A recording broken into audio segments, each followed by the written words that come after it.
हरे कृष्णा। हम श्रीमद् भगवद गीता के 10वें अध्याय श्री भगवान का ऐश्वर्य इसके 31 से 33वें श्लोक तक आज पढ़ने का प्रयास करेंगे। उससे पूर्व हम एक श्रीमद् भगवद गीता के महात्म्य से एक श्लोक का श्रवण करेंगे। सोपानष्ट दशैरेवं भुक्ति मुक्ति समुच्यते क्रमशः चित्ति शुद्ध स्यात् प्रेम भक्त्यादि कर्मसु। अतः गीता का ज्ञान अष्टादश अध्यायों की एक सीढ़ी है जिस पर चढ़कर व्यक्ति भुक्ति तथा इंद्रिय तृप्ति, भुक्ति अर्थात इंद्रिय तृप्ति एवं मुक्ति से ऊपर उठता है तथा क्रमशः चित्त की शुद्धि तथा परम भगवान के प्रति प्रेममय सेवा की योग्यता प्राप्त करता है। ये बहुत सुंदर है। जैसे जैसे हम भगवद गीता में आगे बढ़ रहे हैं तो 18 अध्याय हैं भगवद गीता में, और जैसे जैसे व्यक्ति उस पर चढ़ता है तो वो भुक्ति से भी ऊपर उठ जाता है, इंद्रिय तृप्ति उससे ऊपर उठ जाता है और क्रमशः उसके चित्त का शुद्धिकरण होता है और उसे भगवान की प्रेममयी सेवा की योग्यता प्राप्त होती है। बहुत सुंदर है। आइए हम आज के श्लोक की ओर बढ़ेंगे। जो भक्त गाना चाह रहे हैं हाथ खड़ा कर सकते हैं। पवनः पवतामस्मि पवनः पवनात्मास्मि रामः शस्त्रभृतामहम् रामशस्त्रभृतामहम् झषाणां मकरश्चास्मि झषाणां मकरश्चास्मि स्रोतसाम् अस्मि जाह्नवी। प्रोत्साहम् अस्मि जाह्नवी। भगवान बता रहे हैं कि समस्त पवित्र करने वालों में मैं वायु हूँ। अब भगवान कहते हैं कि पवित्र करने वालों में मैं वायु हूँ, तो अर्थात हम जब भी सांस लें तो हम भगवान का स्मरण कर सकते हैं। शस्त्रधारियों में राम, मछलियों में मगर तथा नदियों में गंगा हूँ। अन्वय को देखेंगे। अहम अहम पवताम पवन अस्मि, मैं वेगवान अथवा पवित्र करने वालों में पवन हूँ। अर्थात जो वायु है ये भी भगवान की विभूति है। तो वायु को हम महसूस कर सकते हैं अपनी भौतिक इंद्रियों के द्वारा। तो इसके द्वारा अर्जुन जी ने कितना अच्छा प्रश्न पूछा हमारे लिए कि किस प्रकार से हम भौतिक वस्तुओं को देख करके आपका स्मरण कर सकें। तो वायु का जब भी अनुभव करें तो ये स्मरण हो कि ये भगवान की विभूति है। आप धूप की रोशनी का जब सेवन करें तो ये स्मरण हो कि ये जो शक्ति है ये भी भगवान की विभूति है।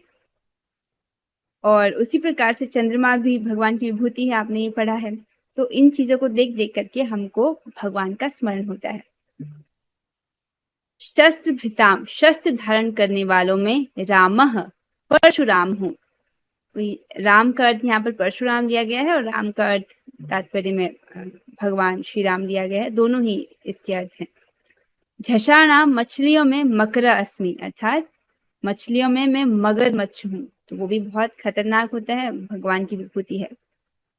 स्रोत साम च जाह्नवी अस्मि, जाह्नवी किसका नाम है? गंगा जी का। जो गंगा नदी है उनको जाह्नवी करके भी जाना जाता है। नदियों में मैं गंगा हूँ।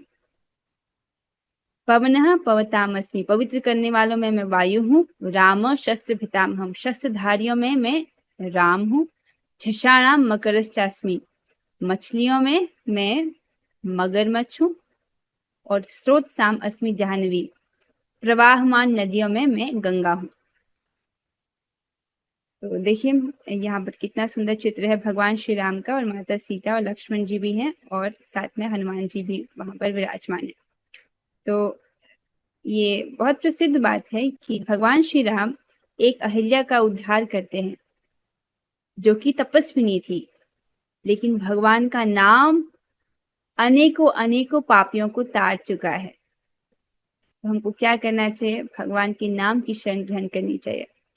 भगवान श्री राम एक बहुत सुंदर सा पुल बनाते हैं समुद्र के ऊपर, जिस पर उनकी सेना में ही कुछ वानर होते हैं जो राम नाम लिखते हैं, और इस प्रकार से वो इस पुल को बनाते हैं। आज भी अगर सैटेलाइट से इमेज देखी जाए तो हम श्रीलंका और भारत के बीच में राम सेतु की कुछ को देख सकते हैं। जबकि ये जो राम सेतु अब से लाखों वर्ष पहले बना था, त्रेता युग की बात है, लेकिन अभी भी सैटेलाइट में यदि हम देखते हैं तो श्रीलंका और भारत को जोड़ने के लिए वो राम सेतु की कुछ झलकियां यहाँ पर दिखाई देती हैं। तो नाम की महिमा अपार है। देखिए भगवान कितना सुंदर उदाहरण सेट करते हैं। वो समुद्र के ऊपर पुल बनाते हैं राम नाम का। आपको इससे कुछ ध्वनित अर्थ सुनाई दे रहा है, मतलब जो प्रकट हो रहा है उसके पीछे कुछ अर्थ सुनाई दे रहा है। पीछे क्या अर्थ है कि जिस प्रकार से भगवान ने समुद्र के ऊपर राम नाम का राम नाम से पुल बनाया था, उसी प्रकार से भव सागर को भी हम भगवान के नाम द्वारा तर सकते हैं। जो भगवान का नाम है वो हमको भव सागर तार सकता है, भव सागर पार करा सकता है। एक बहुत सुंदर यहाँ पर हरिनाम महिमा की जब बात आ रही है तो एक श्लोक लिया गया है श्रीमद् भागवतम के 6वें स्कंद के 2 अध्याय का 12वां श्लोक। नैकांतिकं तद्धि कृतेऽपि निष्कृते मन पुनर्धावति चेत सत्पथे तत्कर्म निर्हारमभीप्सितां हरेर् गुणानुवादः खलु सत्वभावनः। बहुत सुंदर श्लोक है। धार्मिक शास्त्रों में संस्तुत किए गए प्रायश्चित के कर्मकांड हृदय को पूरी तरह स्वच्छ बनाने में अपर्याप्त होते हैं। तो धर्म ग्रंथों में व्यक्ति के लिए यदि उससे कुछ पाप हो जाए तो प्रायश्चित के कुछ विधि विधान होते हैं, ठीक है, लेकिन वो जो विधि विधान है वो हृदय को पूरी तरह से स्वच्छ करने में पर्याप्त नहीं है। क्यों? क्योंकि प्रायश्चित के बाद मनुष्य का मन पुनः भौतिक कर्मों की ओर दौड़ता है। उसने पाप किया, जो प्रायश्चित लिखा था उसका पालन किया, लेकिन क्योंकि पाप करने की प्रवृत्ति अभी भी है, इसलिए मन फिर से पाप करने को दौड़ रहा है। फलस्वरूप क्या होता है? जो व्यक्ति भौतिक कार्यों के सकाम फलों से मुक्ति चाहता है, उसके लिए हरे कृष्ण मंत्र का कीर्तन या भगवान के नाम यश लीलाओं की महिमा का गायन, मुख से बोलना, समझ रहे हैं इस चीज को, गुणानुवादः, वादः मुख से बोलना, अगर आप भगवान का नाम उच्चारण कर रहे हो तो ये सर्वश्रेष्ठ है। उसके लिए हरे कृष्ण महामंत्र का कीर्तन या भगवान के नाम यश तथा लीलाओं की महिमा का गायन प्रायश्चित की सबसे पूर्ण विधि के रूप में संस्तुत किया जाता है, क्योंकि ऐसे कीर्तन से मनुष्य के हृदय में संचित धूल स्वच्छ हो जाती है। तो यद्यपि धर्म ग्रंथों में विभिन्न प्रकार के प्रायश्चित का वर्णन है, वो मनुष्य के हृदय को पूर्णतः स्वच्छ नहीं बना पाती है। क्या ऐसी विधि है जिससे हृदय पूरी तरह से स्वच्छ हो? वो है भगवान के नाम का कीर्तन, उनके नाम यश लीलाओं का कीर्तन करना, अर्थात मुख से बोलना, भगवान का नाम उच्चारण करना। और ये कितनी अच्छी बात है कि आप सभी लोग जो है अब नियमित रूप से रोज हरे कृष्ण महामंत्र जप करने लगे हैं। This is very good. तो यदि कुछ गलती हो भी जाए तो उपाय क्या है? हरे कृष्ण महामंत्र ही जपना है, कुछ और प्रायश्चित की विधि उसको नहीं अपनाना है। भगवान कहते हैं कि वे जो नदियां हैं उनमें वे जाह्नवी अर्थात माता गंगा है। तो सारे वैदिक शास्त्रों में गंगा में स्नान करने की संस्तुति की गई है। वैदिक शास्त्र हमको बताते हैं कि हमको गंगा में स्नान करना चाहिए, क्योंकि गंगा का जो वो जल है वो अत्यंत पवित्र करने वाला है। अतः जो भी इस पथ को ग्रहण करेगा वह सारे पाप फलों से पूर्णतया छूट जाएगा। तो गंगा में भगवान ने 300 करोड़ तीर्थों को प्रकट किया। श्रीमद् भागवत में कहीं ये वर्णन चल रहा था जहाँ पे ये बताया जाता है कि गंगा नदी में 300 करोड़ तीर्थों को भगवान ने 300 करोड़ तीर्थों को प्रकट किया है गंगा जी में। तो उसमें क्या है? हमारे पापों को नष्ट करने की अद्भुत शक्ति है गंगा जल में। देखिए जो लोग नास्तिक होते हैं वो प्रमाण मांगते हैं कई बार, तो वो गंगा जी को देख कर भी, गंगा जी तो यद्यपि वो पानी के रूप में है लेकिन वो है माता गंगा, उनका जल पवित्र जल है। अगर आप अपने घर में नॉर्मल जल रखते हैं तो कुछ समय बाद वो सड़ने लगता है, उसमें कीड़े उत्पन्न हो जाते हैं। लेकिन आप गंगा के जल को रखिए अपने घर पर और आप उसको सालों साल भी रखेंगे तो भी उसमें से बदबू नहीं आएगी, ना उसमें कीड़े पनपेंगे। क्यों? क्योंकि वो गंगा जी का पवित्र जल है। ये सब देखने के बाद भी जो नास्तिक है उनको कभी समझ नहीं आता है, लेकिन जो भक्त हैं वो इसको समझते हैं। यहाँ पर कुछ महिमा ली गई है। जब गंगा जी के विषय में बात आई रही है तो आज मैं श्रीमद् भागवतम में कुछ श्लोक ढूंढ रही थी जो गंगा जी की महिमा का वर्णन करे। तो पूरा का पूरा अध्याय एक भागवत में है जिसमें गंगा जी के अवतरण की कथा का वर्णन है। वो तो हम अभी नहीं कर पा रहे हैं, कुछ श्लोक लिए गए हैं ताकि आपको इनकी महिमा का पता चले। चूंकि सगर महाराज के पुत्रों ने महापुरुष का अपमान किया था, अतः उनके शरीर का ताप बढ़ गया था और वे जलकर भस्म हो गए थे। तो यहाँ पर एक कथा आती है सगर महाराज के 5,000 पुत्रों का, जिनके शरीर भस्मीभूत हो जाते हैं। उनको उनको श्राप लगता है और उनके जो शरीर है वो भस्म हो जाते हैं। फिर गंगा जल के स्पर्श मात्र से उनका उद्धार होता है, किंतु मात्र गंगा जल के छिड़कने से वे सभी स्वर्ग लोक को जाने के पात्र बन गए। अतएव जो लोग गंगा की पूजा करने के लिए गंगा जल का प्रयोग करते हैं, उनके विषय में क्या कहा जाए। श्रीमद् भागवतम के नवम स्कंद के नवम अध्याय का 12वां श्लोक में ऐसा बोला गया है कि मात्र गंगा जल से, अर्थात ऐसे जो लोग थे उनका शरीर छूट गया था, श्राप के कारण उनका जो शरीर था वो भस्म हो जाता है। फिर गंगा जल के स्पर्श मात्र से उनको उनके पापों से मुक्ति प्राप्त होती है और स्वर्ग लोक के भी अधिकारी बन जाते हैं। इतना इतना शक्तिशाली है गंगा जल। क्योंकि गंगा माता भगवान अनंत देव के चरण कमल के अंगूठे से निकलती है, अतः वे मनुष्य को भव बंधन से मुक्त करने में सक्षम है। प्रभुपाद जी इसके तात्पर्य में बताते हैं कि हाँ, गंगा जी में ये शक्ति है कि वो व्यक्ति को भवबंधन से मुक्त कर सकता है। व्यक्ति यदि नियमित रूप से गंगा जी की पूजा करता है, उसमें स्नान करता है, तो धीरे धीरे जो है वो भगवत भक्ति की ओर अग्रसर होता है। पर उन्होंने कहा था धीरे धीरे ये प्रोसेस होता है। इसलिए यहाँ पर उनके विषय में जो कुछ बतलाया जा रहा है वह तनिक भी आश्चर्यजनक नहीं। मतलब जिस प्रकार यहाँ पर वर्णन किया गया है कि उनके स्पर्श मात्र से सगर महाराज के 5,000 पुत्रों को वो जो है सब पापों से मुक्त होकर के, शाप से मुक्त होकर के स्वर्ग के अधिकारी बन गए। तो वो सत्य है। अद्भुत है कि अगर आपके घर में गंगा जल है तो बहुत अच्छी बात है, होना चाहिए। गंगा जल काफी उपयोग में आता है पूजा के लिए। समस्त तात्पर्य की ओर बढ़ेंगे। अनुवाद और तात्पर्य कृष्ण कृपा मूर्ति श्री श्रीमद एसी भक्ति वेदांत स्वामी प्रभुपाद द्वारा।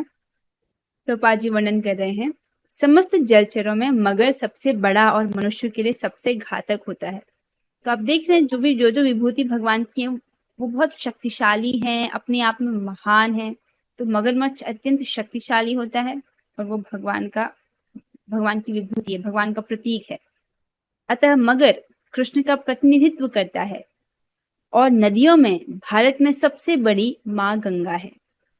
रामायण के भगवान राम जो कृष्ण के अवतार हैं, योद्धाओं में सबसे अधिक शक्तिशाली हैं। तो भगवान श्री राम जो है, भगवान श्री राम और भगवान श्री कृष्ण एक ही व्यक्ति हैं। क्या आपको ये बात समझ आती है?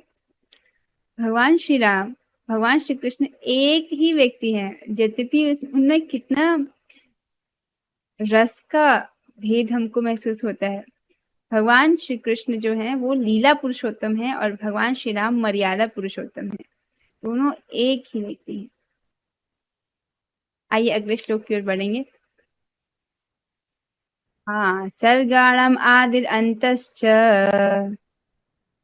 सर्गाणम आदि अंतश्च मध्यम चैवाहम अर्जुन मध्यम चैवाहम अर्जुन अध्यात्म विद्या विद्यानाम आध्यात्म विद्या विद्यानम वादः प्रवदतामहम्। वादः प्रवदताम अहम। भगवान कहते हैं, हे अर्जुन, मैं समस्त सृष्टियों का आदि मध्य और अंत हूँ। मैं समस्त विद्याओं में अध्यात्म विद्या हूँ और तर्क शास्त्रियों में मैं निर्णायक सत्य हूँ। तो भगवान ने ये बात पहले भी बोली थी कि वो आदि मध्य और अंत हैं, लेकिन तब क्या कहा था? मैं जीवों का आदि मध्य और अंत हूँ। यहाँ पर क्या कह रहे हैं? मैं सृष्टियों का आदि मध्य और अंत हूँ। ठीक है, तो पुनरावृत्ति नहीं है। मैं समस्त विद्याओं में अध्यात्म विद्या हूँ। अध्यात्म विद्या अर्थात आत्मज्ञान की विद्या। जैसे भगवत गीता में हम अध्यात्म विद्या को ही पढ़ रहे हैं। यदि व्यक्ति मनुष्य देह धारण किया है, इसको भगवान ऋषभ देव कहते हैं, यदि व्यक्ति मनुष्य देह धारण किया हुआ है और उसको ये ज्ञान नहीं प्राप्त होता कि कैसे जन्म मृत्यु के चक्र से बाहर निकला जाए, तब तो वो अज्ञान में ही रह गया, तब तो उसकी हार ही हो गई।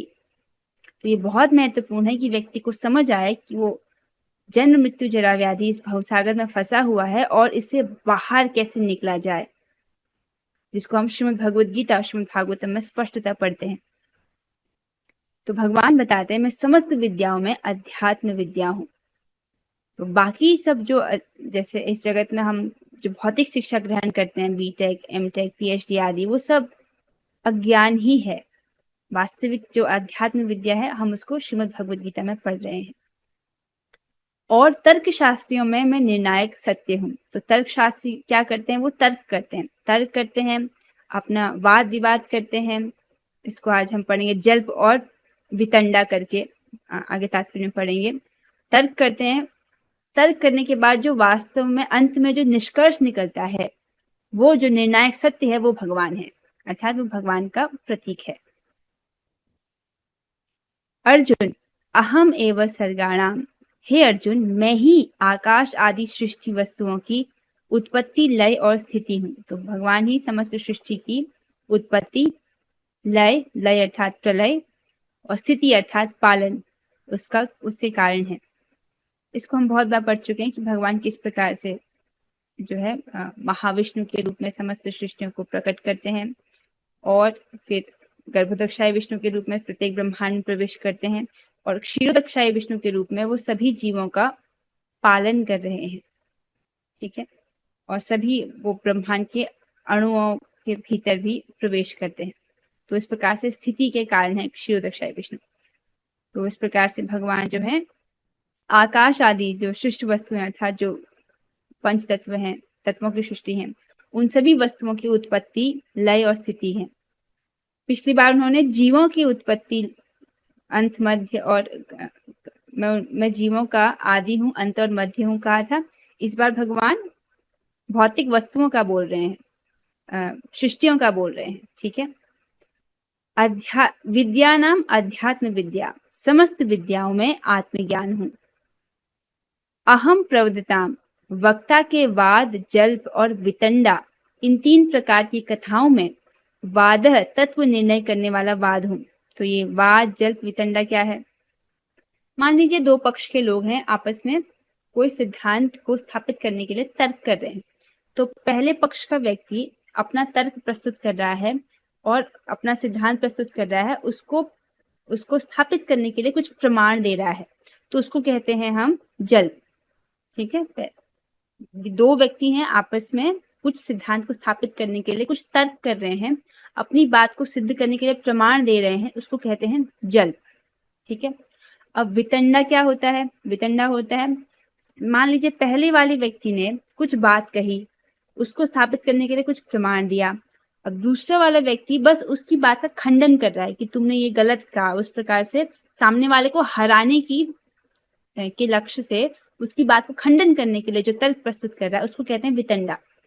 ठीक है, इस प्रकार से जल्प हो रहा है, वितंडा हो रहा है, तर्क वितर्क जो हो रहा है, अंत में जो निष्कर्ष निकलता है उसको कहते हैं वाद, वो भगवान है। ठीक है, तो वक्ता के वाद, जल्प और वितंडा, इन 3 प्रकार की कथाओं में वादह, तत्व निर्णय करने वाला वाद हो, तो अंत में जो निष्कर्ष निकलता है वो भगवान का प्रतीक है, ये बोला जा रहा है। तात्पर्य की ओर बढ़ेंगे। प्रभुपाद जी ने सुंदर तात्पर्य लिखा है। सृष्टियों में सर्वप्रथम समस्त भौतिक तत्वों की सृष्टि की जाती है। हाँ, तो सबसे पहले प्रधान है, प्रधान में सतोगुण, रजोगुण, तमोगुण साम्य अवस्था में है। साम्य अवस्था का मतलब होता है 100% रजोगुण है, 100% सतोगुण है, 100% तमोगुण है, उनमें मिक्सचर नहीं है। जब सृष्टि हो जाती है तब आप, जैसे अभी सृष्टि हुई है, तो सृष्टि में जो भी हमको दिखाई दे रहा है वो सतोगुण, रजोगुण, तमोगुण का मिक्सचर है। कोई भी व्यक्ति अगर आपको दिख रहा है, उसका जो शरीर है वो सतोगुण, रजोगुण, तमोगुण का मिक्सचर है। समझ आ रहे हैं?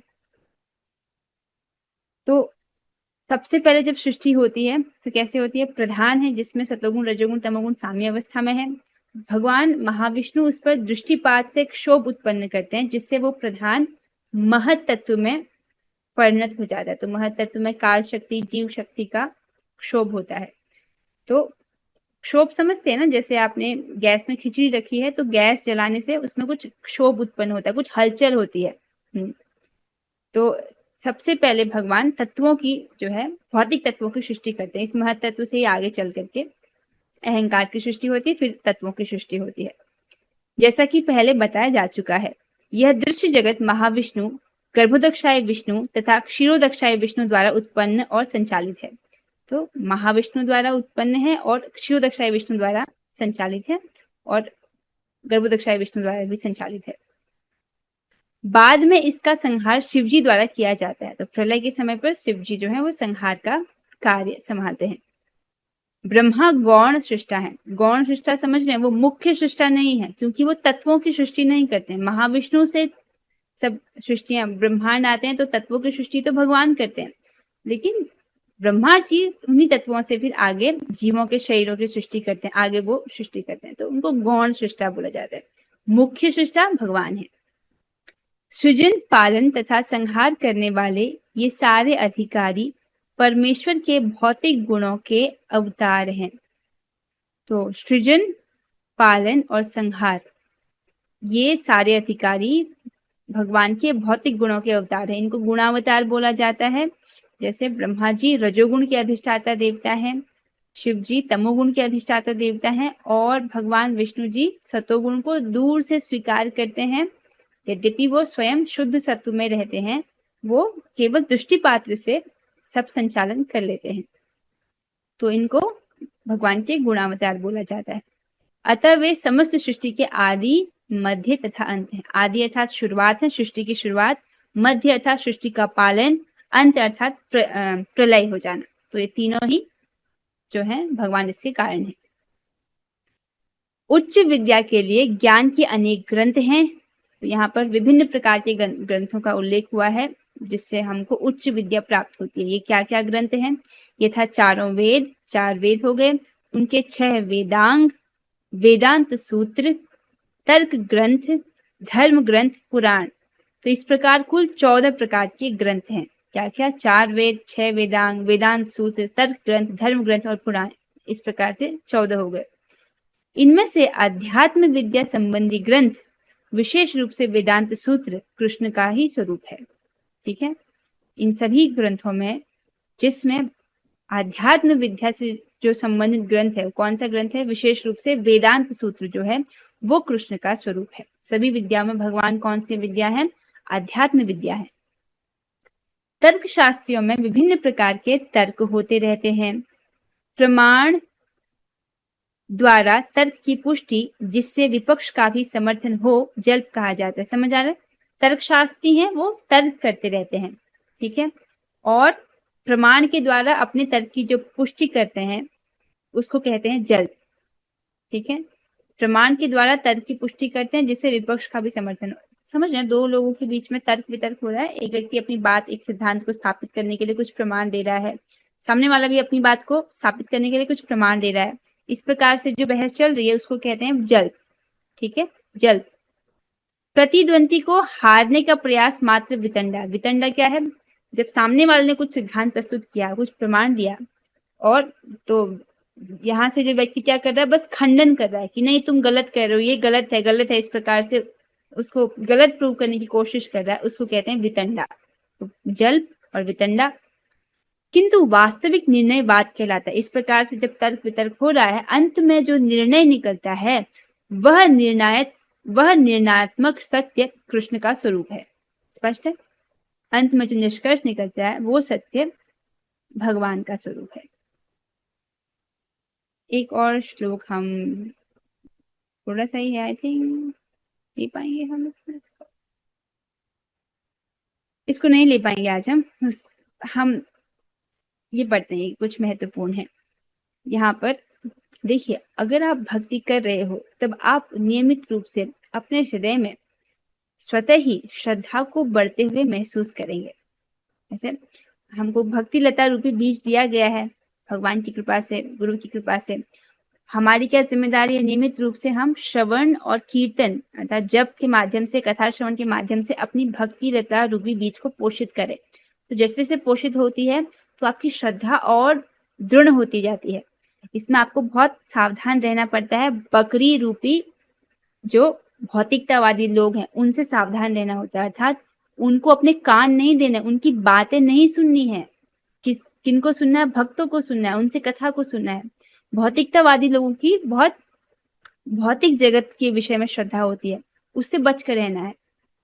तो जैसे जैसे आप भक्ति करेंगे तो आप देखेंगे नाम में श्रद्धा, गुरु में श्रद्धा, शास्त्र के प्रति श्रद्धा और अर्चा विग्रह के प्रति श्रद्धा जो है वो स्वतः आपको बढ़ती हुई महसूस होगी। तो उसी संबंध में यहाँ पर एक बहुत सुंदर बात है, श्रीमद् भागवतम की किसी तात्पर्य से इसको लिया गया है। शास्त्रों में जैसे कहा गया है, अर्चे विष्णु शिलाधीर गुरुषु नर्मति, अर्थात न तो मंदिर स्थित श्री विग्रह को पत्थर या धातु मानना चाहिए और न ही गुरु को सामान्य व्यक्ति।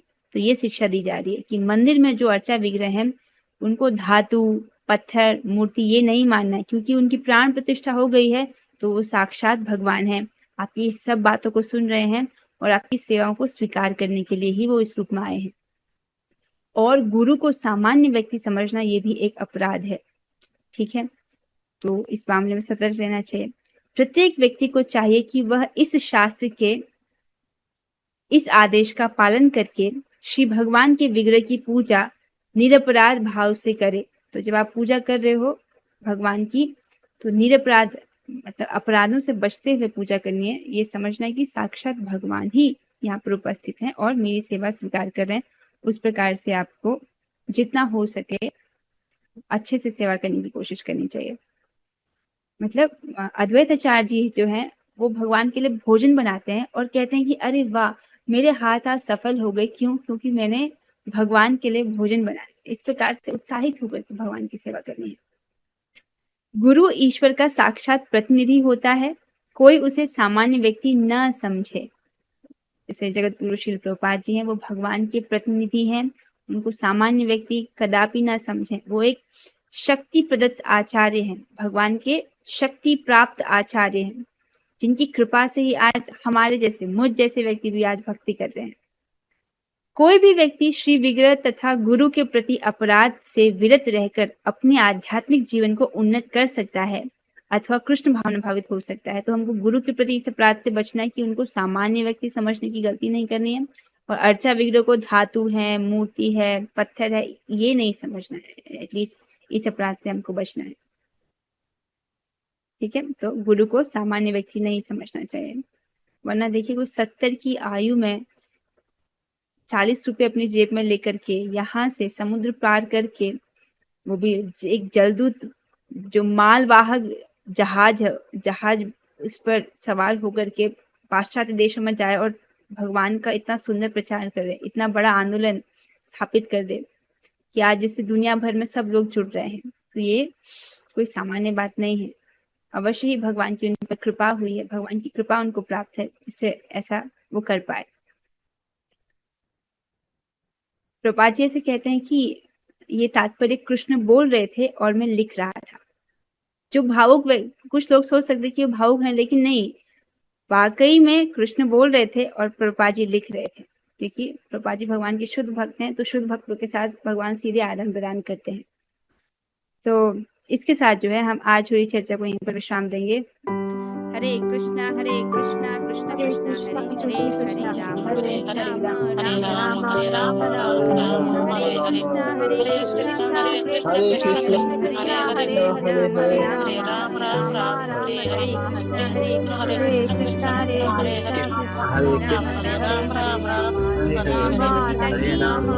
जगत गुरु श्री प्रभुपाद की जय, नामाचार्य जय, सुधाम वृंदावन की जय, और गोष्ठ श्री गौरंगा। हरे कृष्णा हरे कृष्णा।